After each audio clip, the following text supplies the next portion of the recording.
Hello and welcome to episode 15 of PodZ CCG. This is Brandon. This is Brad.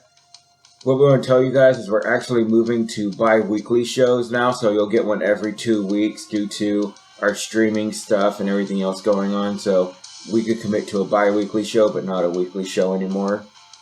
Yeah, we really want to keep doing this show, so moving it to bi-weekly will just give you a whole better show altogether, I believe.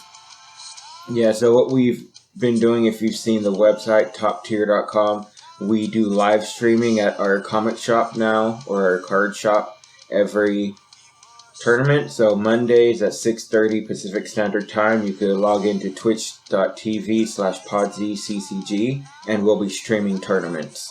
We'll have a featured match each round. We try to differentiate, like how different people stream. So look forward to that. And I have to say, rest in peace to Monster Bill. Oh, yeah. He got out of the game. He's selling off all his Dragon Ball cards. So unfortunately, you might not see him stream on there, but rest in peace, Monster Bill. I'm sure another one will pop up. Yeah. It's like you cut off one head and two more pop up. Also, big shout out to Kame House, California Kame House with Dustin Collins. Him and Sean Pistoki put on a great podcast, and he has some pretty cool special guests. So check that out. They just came out with an episode where he gave a huge amount of orange love to. I was cringing the whole time I was listening to it because they were like going on and on about orange, and my ears were like bleeding almost. But then they got into regional talk, so that's okay. Yeah, and how about that shout out on the stream when him and Matt King of Lodi were playing? That was pretty tight. Yeah.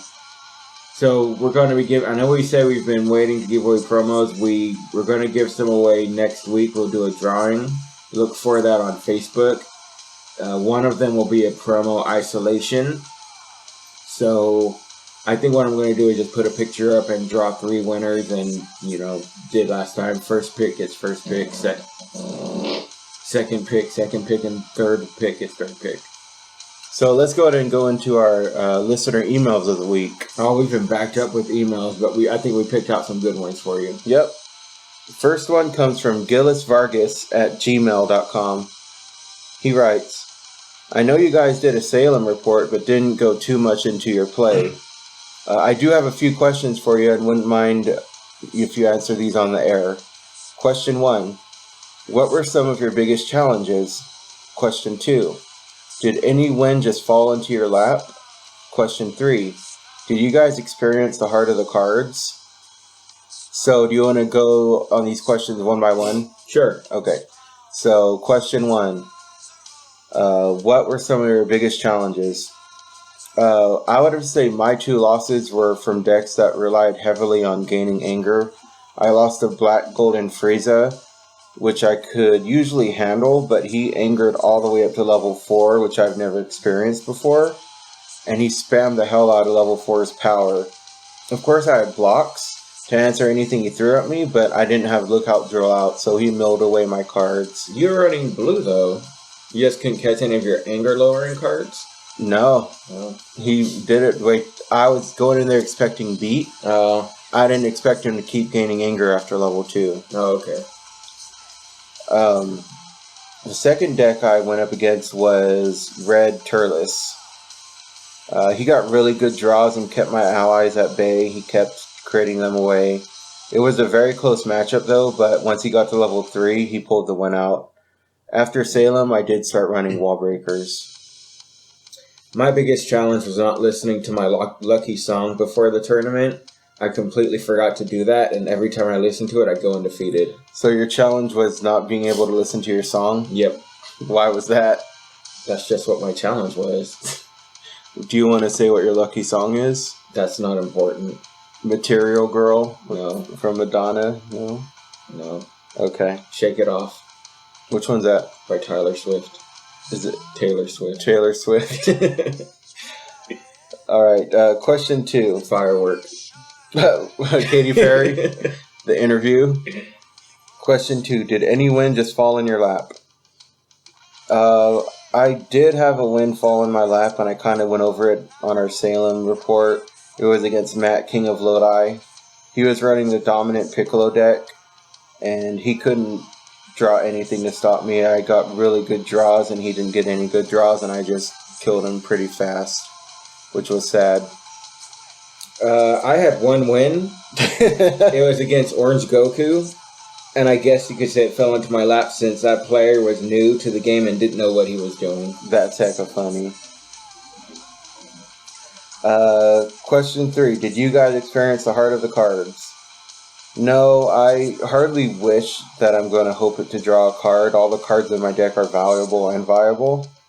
So, I didn't experience it. I don't really wish for cards to pop up. No, that's a Yu-Gi-Oh thing. Yeah. Email number 2 from Master Yakon. Hello, I'm from New York. I was listening to your other podcast on YouTube, Treasure Hunting for Nostalgia, and was wondering what video games you are currently playing. If you aren't playing any games at the moment, what was the last one you played? Right now, I'm playing Final Fantasy VII in order to get ready for the remake. Currently, I'm playing through Breath of Fire 2 for the SNES, and have recently completed Dragon Warrior 2, 3, and 4 on the NES. I did this because I was watching a Let's Play online of Dragon Warrior by a YouTuber named HC Bailey. And I started watching Dragon Warrior 2 after I finished 1, and he advised that this was the hardest game to play through without having to access a guide or the internet. So I took this as a challenge and tried to beat it, which I did. I told a buddy of work about this feat, and he said, "Really? That's awesome. You should do part 3 and 4 too." So I did that. Yeah, part 2 is really vague. That's why it's so hard to beat without a guide, because you have to talk to every townsman, every NPC in the game, and hope you get to find your next way. It's really difficult. Yeah. And unlike part 1 I actually beat last night. Part 1 had such a small map. Part 2 is like they tried to quadruple the size of the map, but failed to put an in-game map in, so you don't know where you're going. The only game with the in-game map, I believe, is part 4. Yeah. In lieu of doing our Dragon Ball Z question of the week, we're just going to talk about some regionals play that's been going on. We've been watching the live streams, and I forgot how exciting it is. I watched Gen Con from beginning to end on both days. I know people watch it to see what mistakes or misplays happen, but I just love watching it because I feel like I'm there participating. I want to go over some highlights and lowlights of the past few events. My first highlight is titled, "Way to Get Rid of Personality Rankings." It's nice to see supposed low-tier personalities making it far in regionals. I'm real sick of all these rankings and of all the personalities. Like, Krillin is now mid to upper tier and Willow is low tier. Tien is so low tier, he is under Gohan. And don't get me started on Ginyu. With the Goldo errata, he's now mid tier. Rainbow Ginyu used to be a thing. Now it's all about Lord Slug and Turles and Piccolo. I said it all along, if you have a good deck built, you can make any deck work. Just look at Red Tien getting top 2 and Black and Blue Willow getting top 8. Some other GBZ internet personalities think Ginyu is so broken. It's way too easy to tech against Ginyu. Ginyu is the only personality that you could tech against in any deck and not lose a single thing, because all of his tech could be used for other things. Seriously. At Salem, there was only one Tien deck and it went top 2. So he got a ticket to Worlds off a supposed low-tier deck. I'm sick of looking on the internet boards and people ranking the different personalities. Sure, some personalities are junk, but just look at Matt Lowe, who took Gohan to Stockton Con and swept the tournament with it. My second highlight is called, "Oh, How the Mighty Have Fallen." It's nice to see that even the best and greatest of players can scrub out of a tournament. Matthew Lowe swept Stockton Con, like I just said, with his newly revealed Blue Gohan Ally deck. When I say Blue Gohan Ally, that's under-exaggerating. This guy runs just about every single ally in the game. Man, with every set being released, we are all anticipating what the new Ultra Rares or Rare cards are going to be. Not Matt Lowe. He daydreams about what hero allies will be released and what their power will be. Anyway, sorry about the tangent. Matthew Lowe went undefeated at Stockton with his deck, and in Arizona he went something like 4-3 or 3-4. Deadly with the same record. Jordan told me that he's doing some soul searching now. It's nice to see a fresh blood taking out these former kings of Scorzy. Brandon even dropped out of Salem because he scrubbed too. Yeah, I went 1-4, and I was like, I'm done. Yeah, it just goes to show that Panini did a real good job at leveling the playing field. If you're not a Monster Bill, you do have a chance at top cutting at a major event now. Some of the lowlights: saltwater streaming. The Dragon Ball Z community really needs to stop chastising players on stream for breaking rules or cheating. If you're in the top 16, I feel in my heart of hearts, no one is intentionally trying to cheat. So we need to stop that, guys. The second lowlight is called Ranty Rant Boo Boo, I Bubbled. Oh, what a bore. What a mind-numbing bore. A cerebral bore, if you will. Man, people on the forums are being very malicious and salty for losing to net decks. It's called net decking for a reason. That's nothing new. Back in the day, we called them clone decks. Remember that? Yeah. A group of individuals would run the same deck to further their chances of winning. With the internet now, groups grew from 4 to 5 people to hundreds. If you're going up against a net deck, you should expect the pilot of that deck to have a decent level of skill. They have done research and found out what works and what doesn't work. You're not going up against the Monster Bill or Bugcatcher Joey because they never heard of the term net deck.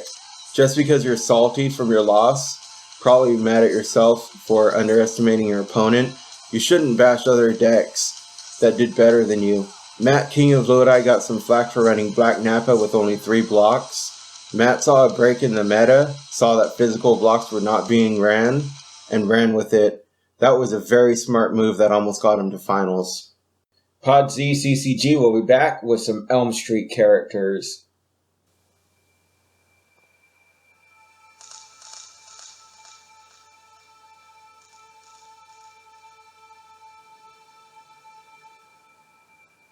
And we're back. Our first Elm Street character is going to be Salty Sally. You know that awkward moment after a match after you just beat your opponent, when you're packing up your deck and rolling up your playmat? Well, Salty Sally makes that moment even more awkward. How do you know that you're going to have this encounter? Well, there are 3 signs. 1. When you offer your hand for a handshake, you will see hesitation and then get an overly aggressive crab hammer of a handshake. 2. His fist hits the table hard, not just hard, but hard enough to startle your kids playing next to you. 3. You finally hear it. What could I have done differently? You feel obligated to go over his match, and you sit down and try to calm him down, but no amount of words will satisfy his lust for salt. All you have to do is lend a helpful ear as you hear him spout off nonsense like, "My deck and ability are so much better than yours. How could I lose to such lower-tiered deck? Should I have Orange uppercutted for Pinpoint Blast? Should I have got Aura Drill with Goku's energy attack? Should I have leveled Goku down back to level 1? How do I beat your deck? Just give me some answers here." The next personality, the Judge Dredd. Draw 1 card at a time, please. Don't lift your life deck up to rejuvenate at a 42-degree angle again, or I'm calling Judge. I think you said Boo Betrayal instead of Blue Betrayal when you played Black Scout Maneuver. Failed attempt. Judge.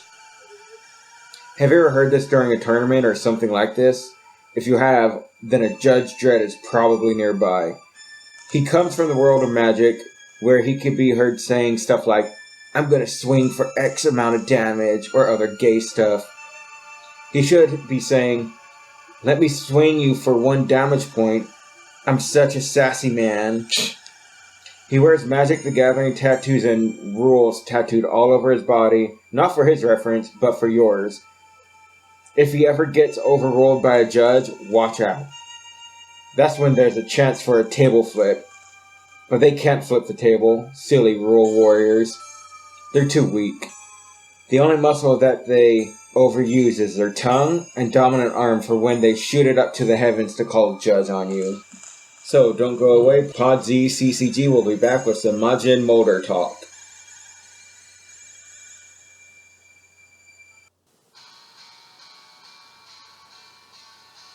Welcome back. It's time to talk about our favorite little anarchist, Majin Motor.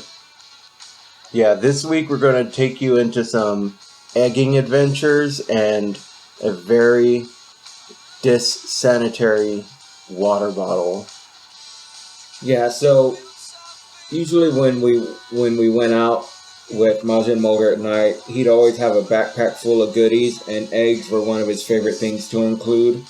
Brandon would usually drive, and Josh and I would throw eggs at people or put things in buildings. I tried to not egg people because I didn't want to get in trouble, so I usually missed intentionally. But this one target I had to go after. It was about 11 o'clock at night. There was this fellow and his dame walking side by side, and they were really snooty looking people. She was wearing a big mink fur coat, walking a poodle, and he was strolling next to her in a tuxedo. I don't know if they just got done coming from a ball or what, but I knew that bitch had to go down. The dog too. So I got 2 eggs ready. I missed the dog, but I got her on her fur coat, and egg got all over the place. And you could hear her say, "Oh, my coat!" It's pretty funny.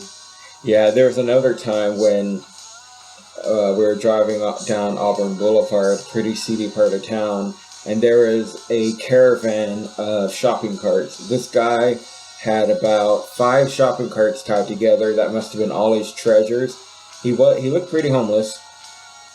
And well, having a caravan of shopping carts, you could assume he was homeless. Yeah, but the funny thing is, tied to the end of the caravan, like where he was pushing, was a goat. Was the goat pulling it for him? No, he was pushing the caravan, and the goat was right next to him, just waddling. Oh man, it was hecka tight. He probably rode the goat when he got tired. Oh, I would ride that goat too. That didn't sound right, but Josh found this guy as a simple target, and he hit the guy right in the arm, and for some reason the guy went down on one knee and clutched his arm. Yeah, he probably thought he got shot. And fell over. And then the goat turned around and just started licking the egg off of him. Oh, man. Like he didn't care about his master getting attacked. His master. Probably hungry. And there was this one time, there was this one zombie-looking guy. It was at night, of course.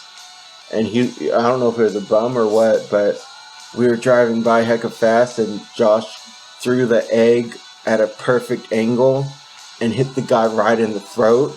Oh, gee. And you heard, like someone just got punched in the throat, but with an egg. That was pretty funny. And you could see the guy turning around and bending over, so I don't think he died, but if he did, Majin Motor's a murderer. Majin murderer. What about that bottle that he produced from his backpack? Okay, so this was it was like a Gatorade size bottle, and he just kept throwing his old cigarette butts in there because he smoked, and whenever he had to pee, he peed in the bottle until it was full. And we were riding towards the light rail station on Watt Avenue, and he took his bottle out, his pee cigarette butt bottle, and threw it at some guy on a bike. And you saw the guy on the bike just whip his hands out like a T, like side to side, like, what the hell? And then he realized it was piss. You saw him get off the bike and just start heaving. Yeah, and you could hear him say, "They threw piss on me! They threw piss on me!" It was pretty bad. He always used to go around and entertain us that way, but looking back on it now, it was pretty bad. Yeah, it was dumb. So don't go away. Pod ZCCG will be back with a tournament report.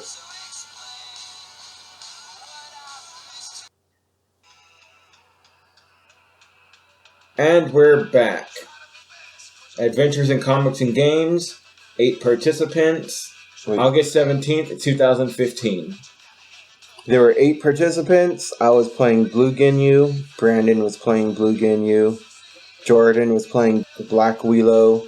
Sam was playing Namekian Slug. Logan was playing Raditz Saiyan. JJ Red Tien. Tyler Blue Willow. And Chris Blue Frieza. So round 1, I went against Jordan's Black Willow. I went into this match knowing that I was going to try to get set up as much as possible, and that Jordan would enter the searching technique Nappa and Jace. After about 4 turns of us passing, he threw down searching technique and another drill and entered with 1 card in hand. He entered to get rid of Nappa and Jace. I threw a buttload of energy attacks at him, with Berter chipping away at his power stages. I had Lookout drill out, which helped, and I ended up pulling out the win. Round 2 was my Blue Ginyu against Tyler's Blue Willow. I never did get Lookout drill out at this match, but this was more energy beats than mill. I kept Willow at 1 or 0 above with Berter. Tyler couldn't dominate since Nappa was out, and I think that was a big part of his strategy, was to get to level 2 and chip away with blocks. He couldn't get rid of my allies, so I ended up winning that match as well. You know, Jordan asked Tyler before the tournament, do you run all 7 balls? Yes, I heard that. And Tyler said, we'll see. Yeah. Being very secretive. That was awesome. Yeah. Yeah, Jordan thinks that Blue Willow and Dragon Balls go hand in hand. I mean, I guess it could. Blue does good with Dragon Balls, but right now it's just a waste of space because of Black Corruption could get rid of them so easily. And Namekian decks, they mill out your Dragon Balls fast too, if they have them out, so it doesn't really work right now. Round 3 was Brandon's Blue Ginyu against my Blue Ginyu, and due to the secrecy of Brandon's deck, I'll just say that it was a close game and I won. Do you really want to say what happened? Because I don't think there's no shame in saying what happened. Go ahead. We just split the first and second place. Yeah. The owner or the guy who was running the tournament said, so we have a winner yet? And we said, we're still deciding. So we ended up just splitting first and second. Yeah, it all goes on your account anyway, so it doesn't matter. Before you get into your tournament report, I did want to go over some highlights since we haven't been on the air for a couple weeks of the past couple tournaments. Logan showed up to the tournament with his new scene with Raditz Saiyan. That beat my deck outright so fast I couldn't believe it. We coined the new term #Logan Menace because he took out 2 players in that tournament with the Menace loop. For you guys don't know, if you get to Raditz level 4 and have Saiyan Rescue attached, you get all 3 Saiyan Menaces out in each turn. It's crazy if they're all in your discard pile. The next week, though, he went 1-3, beating only Monster Bill, and was angered to find out that everyone supposedly teched against his deck, which was pretty funny. But you can go into your tournament report now. Round 1 was against Chris's Blue Frieza, and I love playing decks that need a bunch of setup when I'm playing with my newly built Secret Ultra deck, Blue Ginyu. I know it's a shocker. Even Chris said, Blue Ginyu, huh? That's a thing now? Didn't think Blue Ginyu would be good. He was very sarcastic. He was able to play Blue Dominance and Visiting the Past before I got a chance to bring Nappa out, so he would eventually get to level 2. He did have Blue Observation Drill, which unfortunately hurt him more than it hurt me. He had to skip so much endurance from my attacks. The nail in the coffin came near the end when he used Frieza's level 2 power. I was at 0, and I said, are you going to crit Goldo? He said, I can care less about him. Crit Nappa. I guess he wanted access to his setups or something. Okay, so I blocked with Goldo. I then overpowering attacked and grabbed Nappa back, and he tried to use Blue Blockade. I said, no, Nappa. He said, wait, my trigger happens first. I had to correct him on his timing, and he was pretty upset about that. With the Goldo boost, I was able to pull out the victory. Round 2 against Sam Slug. I played Sam last Friday and he balled out on me just during like a scrimmage match. I had the opportunity to crit a few of his balls during that scrimmage, but instead chose to crit his anger. I did not make that same mistake again. I got Frieza and Geese out turn 1, and he did not like that one bit. I entered turn 2 with a handful of attacks. I did some damage to him, but he eventually destroyed Frieza with some whack Namekian card, something called Gut Punch. Yeah, it destroys X allies, X equals your MP level. Frieza did enough damage, though. I think he had about 20 life cards banished before Frieza died, and the majority of his big rejuve cards were taken out, like Namekian Regeneration and a few Namekian Growths. I entered another combat with Face Crunch, Overpowering Attack, Sphere, and Head Knock in hand. I crunched and saw Slug's Regeneration, Time, an Energy Block, and a non-combat. He took the damage from the crunch and tried to regenerate with Slug's Regeneration, but I sphered it. He said, "Really? You saw my hand? You could take that back." I said, "No, I want to play my sphere on your regeneration." So he passed, I overpowering attacked. He timed. I passed, he passed. The next combat I was able to set up and get some major damage in and kept 2 of his balls from him. Before I finished him off though, he was able to jump up to level 3, but didn't have enough regen to outlast my bombardment. Yeah. So, how do you like Blue Ginyu? I like it a lot. Yeah, it's probably my favorite deck. It's fun to play. So first and second were 2 Blue Ginyus. Third place was Blue Willow.